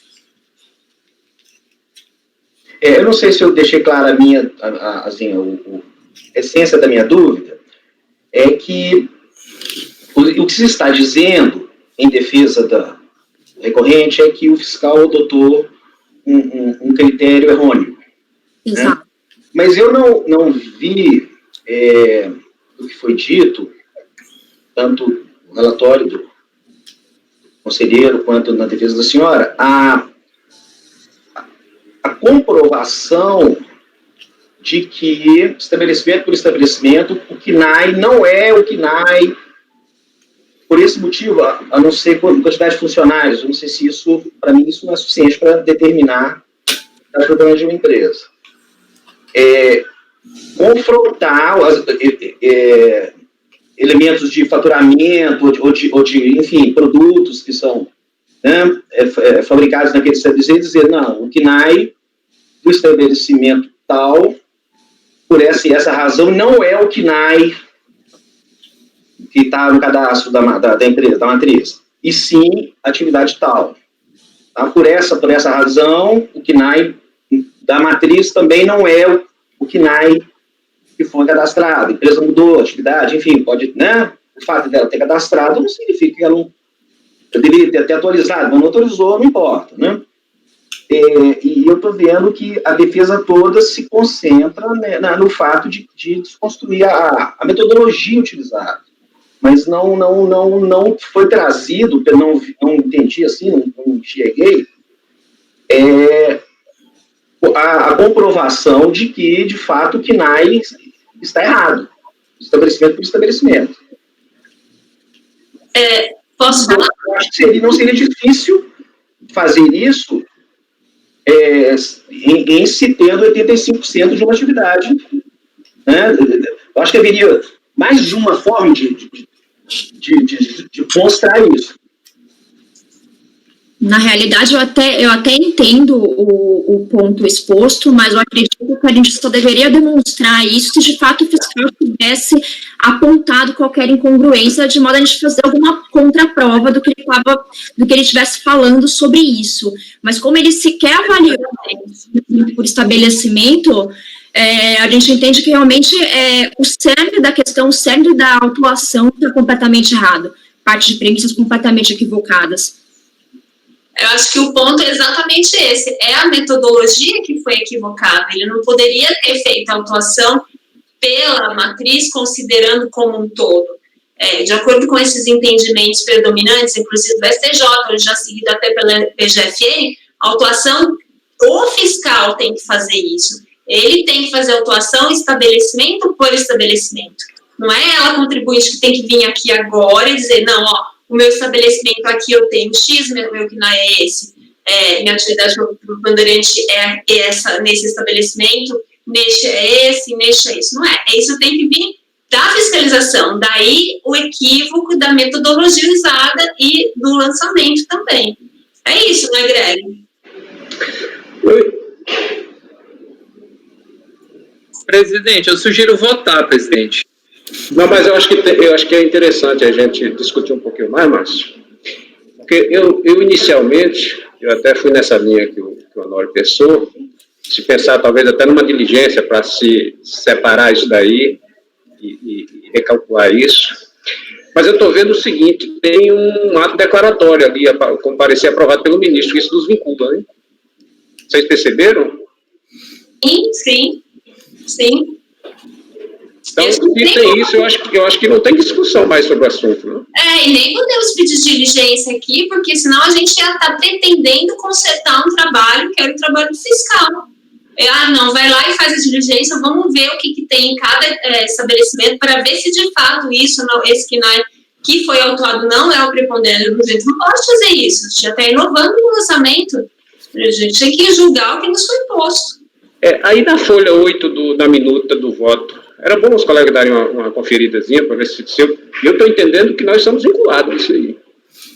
Na folha 8 da minuta do voto.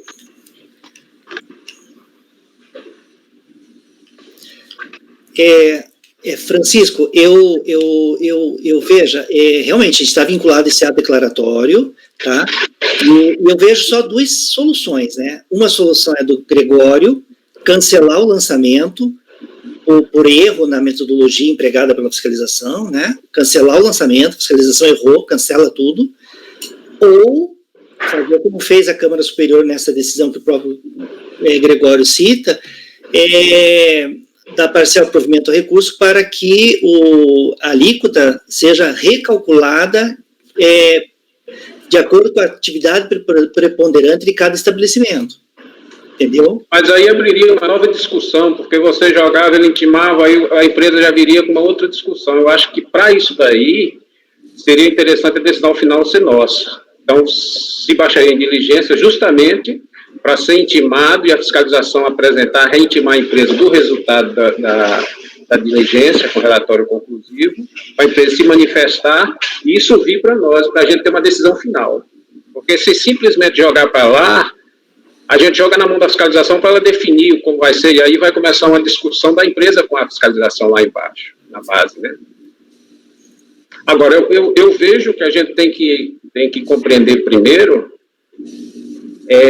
o alcance desse normativo que nos vincula. Agora, veja, Francisco, se a gente encerra o julgamento e diz o seguinte, que a fiscalização deverá aplicar a alíquota da atividade preponderante em cada estabelecimento. E não essa única alíquota, que pelo visto é da matriz, que a fiscalização aplicou para toda a empresa. Quando a unidade de origem da Receita Federal for executar essa nossa decisão, o que ela vai fazer? Ela vai ter que verificar em cada estabelecimento qual é a atividade preponderante e aplicar a alíquota. A gente não pode fazer isso, gente. A gente vai estar consertando um lançamento que está errado. Não podemos fazer isso. Desculpe, com todo respeito, data vênia, não podemos fazer isso. Agora, além disso, por suposição, isso daí a gente não estaria desconsiderando esse ato declaratório, a gente fazer isso, decidir dessa forma? Não. Esse ato é aprovado pelo ministro. Mas esse ato está tendo para aplicar a alíquota da atividade preponderante por estabelecimento, não é essa a ideia? Olha, a leitura que a gente vê, ele não deixa, ele pega as duas situações. Deixa eu ler aqui para vocês. A declaratória número 11, tal, da Procuradora, aprovado pelo ministro, declara que fica autorizada a dispensa de apresentação de contestação, de interposição de recurso e a desistência dos já interpostos, desde que não exista outro fundamento relevante. Nas ações judiciais que discutam a aplicação da alíquota de contribuição para o seguro de acidente de trabalho, SAT, aferida pelo grau de risco desenvolvido em cada empresa, individualizada pelo seu CNPJ, ou pelo grau de risco da atividade preponderante quando houver apenas um registro. Na verdade, isso é o correto, tem que ser um dos dois, não é isso? A execução do lançamento em si.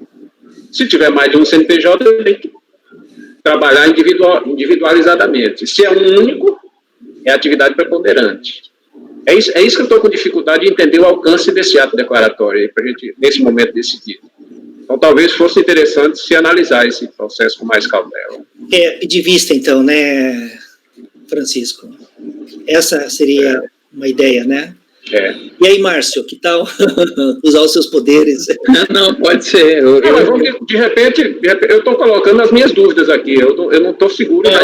Mas a realidade é que eu já tinha feito minha convicção, e quando o Honório estava falando, eu estava pensando exatamente, realmente, eu acho que a decisão do Honório é mais correta, vamos reajustar e tal, de acordo com cada estabelecimento, atividade preponderante de cada estabelecimento. Aí depois eu comecei a pensar em duas coisas. A primeira, na inutilidade desse processo. Porque para ir atrás de atividade preponderante de cada estabelecimento, vai se iniciar basicamente uma nova fiscalização. É como se dissesse, então vamos fiscalizar de novo, né? Agora vamos fiscalizar certo. E segundo, que foi o fato que foi apontado pelo Francisco. Francisco trouxe a colação, que é um ato do ministro. O ato do ministro está dizendo que tem que ser apurado daquela maneira. Se não é apurado daquela maneira, a gente está, de novo, é um vício material contra a estrutura do lançamento. Nesse caso, a apuração da matéria tributável. Eu não digo nem que a alíquota é a mesma, né? No caso aí, a base de cálculo, que é o percentual que é apurado em cima da atividade preponderante. Então, veja outra alternativa. Vai fazer diligência para quê? Fazer uma outra fiscalização. Vai decidir para reapurar com base nas alíquotas, nas atividades preponderentes de cada estabelecimento, vai fazer uma nova fiscalização. Vai ser tudo uma nova fiscalização, não tem outra saída. E o artigo 60, que comporta correções, omissões, ele está falando de um caso que é um caso muito amplo, muito extenso. Isso não é simplesmente uma incorreção, uma omissão, uma inexatidão material. É toda a fiscalização que vai ter que ser feita. Isso é fato. É toda a fiscalização. É diferente, por exemplo, quando a gente diz, não, fiscalização, aprecie esse documento porque talvez nessa empresa aqui é uma atividade preponderante dessa empresa não é bem essa, a gente retifica naquele caso, naquela empresa específica, a gente aqui está fazendo basicamente comando, olha, está autorizado a fazer uma nova fiscalização. Então eu já estava muito tranquilo, depois de refletir muito, eu estava ouvindo todo mundo. Quando eu falei, vamos votar, eu já estava decidido em acompanhar o Gregório no voto.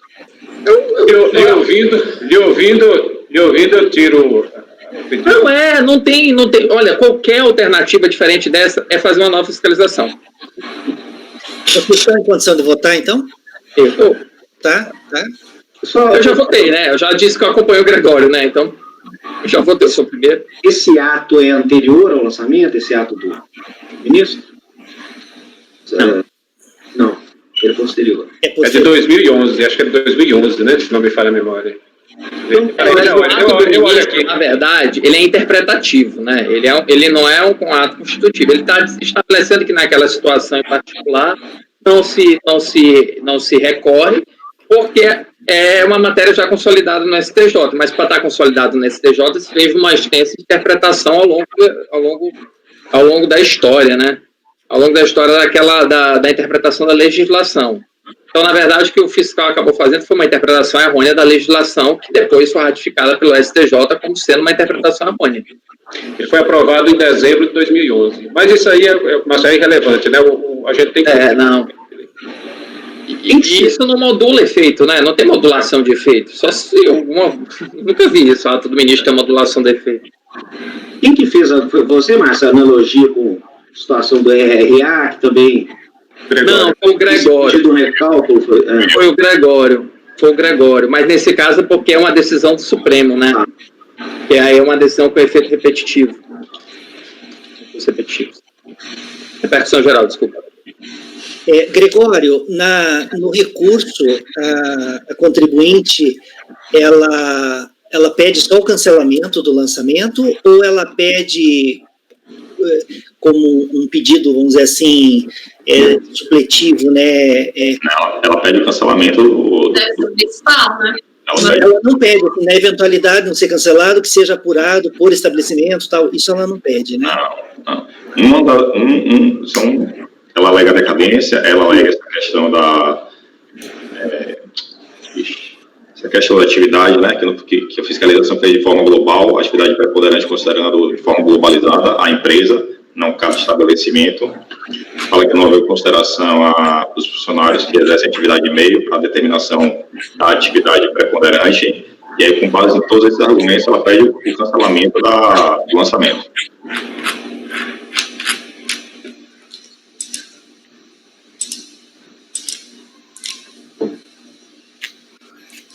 Tá. Podemos votar, então? Podemos? Honório, tá tranquilo para votar? Bem, vamos lá, vamos ver o que vai dar.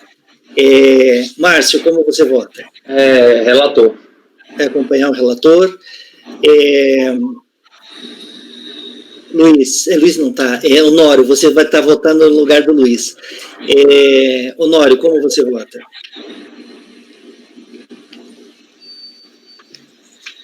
Ela pede o cancelamento do lançamento, mas não, ela pede isso como uma preliminar de nulidade ou ela pede isso como que pediu o cancelamento do lançamento? Pode ser entendido como uma questão de mérito ou está claro no recurso que ela está querendo a nulidade do lançamento por vício? Não. É mérito. Então, nesse caso... Ela pede o cancelamento alegando erro na metodologia. É um erro na metodologia. Isso, né? Tá. Não, eu não acompanho, então eu me permito divergir, eu voto por determinar o recálculo com base na aferição da atividade preponderante por estabelecimento. Renata, como você vota? Acompanhe o relator. Rafael, como você vota? Eu acompanho o relator. Francisco, como você vota? Acompanho o relator. Ana, como você vota? Eu acompanho o relator. E eu vou acompanhar a divergência, Honório, viu? Você não vai ficar sozinho. Eu vou estar com você. Não, eu também entendo que nesse caso aí, até em observância ao ato declaratório, né, que se faça, então, a reapuração por estabelecimento, né? Então, tá, daí no caso aqui foi dado por maioria dado provimento ao recurso. Só um instantinho, deixa eu redigir aqui, só um instantinho.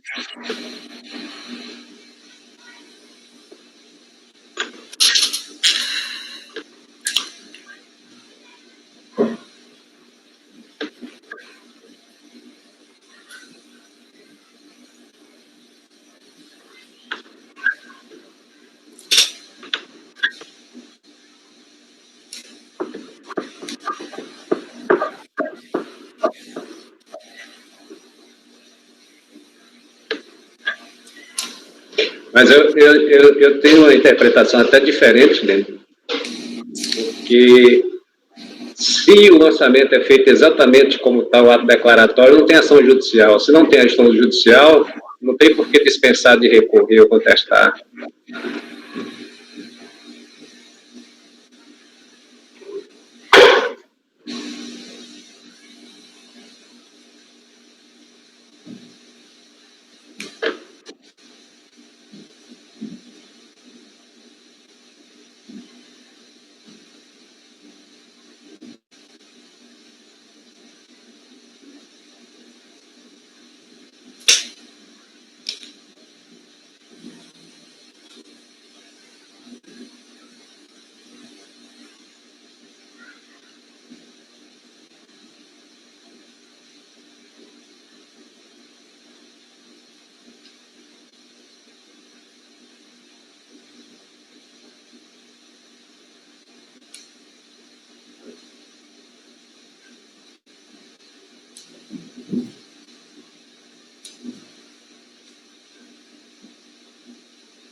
Aí, no caso, Gregório, eu lhe acompanhei, nesse caso, a gente, então, nega provimento ao recurso. Você divergiu de mim, você acompanha a divergência. Isso, eu vou consignar no dispositivo como que a gente está votando, né? A gente está pedindo. Vocês deram provimento parcial, determinando recálculo. Essa é a dúvida. Eles não pediram isso, né? Daí não seria parcial, né? Não, mas teve a primeira parcela lá da decadência. Você acompanhou. Todo mundo acompanhou, não teve? Tem a decadência. É porque como a decadência não pegou todo o período, aí eu tive que entrar no mérito, né? Você divergiu só em relação a essa outra, vocês divergiram só em relação a essa outra parte aí. Ah, tá certo, verdade. Que...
E aí o recálculo seria de ofício, Honório? Seria, né?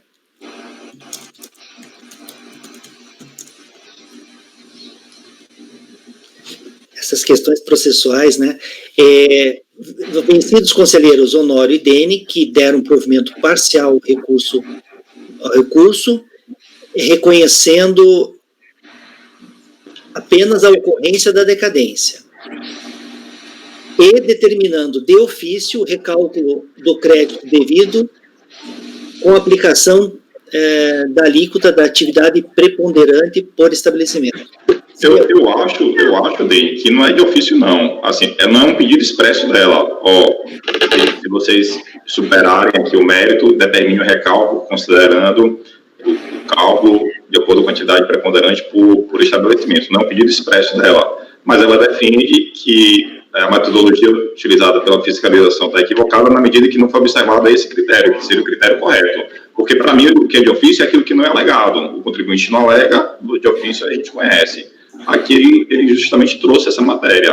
A metodologia utilizada pela fiscalização está errada, não observou esse critério aqui, deveria ser feito por estabelecimento. Tá, então, tá. Você entende que é necessário dizer isso, se é de ofício ou não? Em alguns casos... Você está determinando o recálculo, né? E está dando, considera-se um provimento parcial, eu penso assim. Né? Então ficaria assim, ó, vencidos conselheiros Honório e Dene, que deram provimento parcial ao recurso, reconhecendo porque quem deu provimento ao recurso, deu provimento e fechou, provimento integral, né? Os que deram provimento parcial, eu estou dizendo por que foi dado parcial. Aí, a gente, então, eu e você, Honório, nós reconhecemos a ocorrência da decadência, e aí estou falando assim, então, tira o de ofício, né? Reconhecendo a ocorrência da decadência e determinando o recálculo do crédito devido, aplicando-se a alíquota da atividade preponderante por estabelecimento. Pode ser assim? Acho que fica bom, né? Então, tá. Ficou como, então, no final das contas? Ficou assim. Acordam os membros do colegiado, por maioria de votos, em dar provimento ao recurso voluntário. Vencidos os conselheiros Honório e Dene, que deram provimento parcial ao recurso, reconhecendo a ocorrência da decadência e determinando o recálculo do crédito devido com a aplicação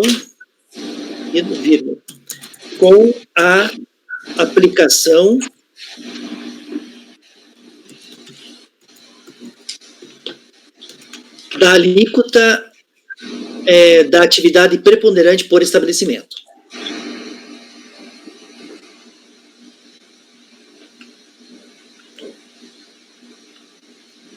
Quem lê o dispositivo vai entender bem o que aconteceu. Ok, pessoal? Doutora, então, foi dado provimento ao recurso voluntário. Ok? Perfeito, muito obrigada. Tchau, boa tarde. Tudo de bom, doutora.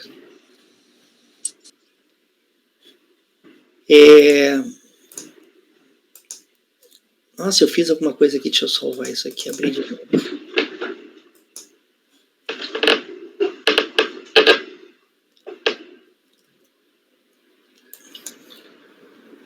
Honório é com H ou direto sem H? Com H.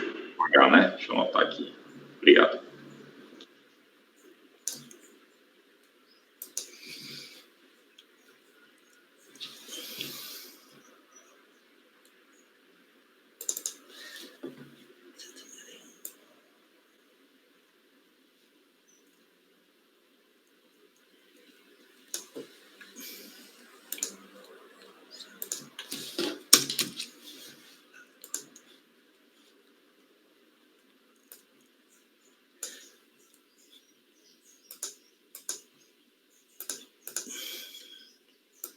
O Honório vem para a turma e já tem uns pepinos para julgar, né? Uns negócios enrolados, assim. E essa matéria não é assim tão frequente na nossa turma, sabe? É uma matéria que deixa a gente meio na dúvida. O que é, Gregório? Vai fazer um intervalo? Que horas são? 4h30 já, né? Vamos fazer um intervalo então, colegas? 15 minutinhos? Então tá, colegas, daqui 15 minutos a gente retoma então. Marco Antônio, pode encerrar a gravação, Francisco e Rafael.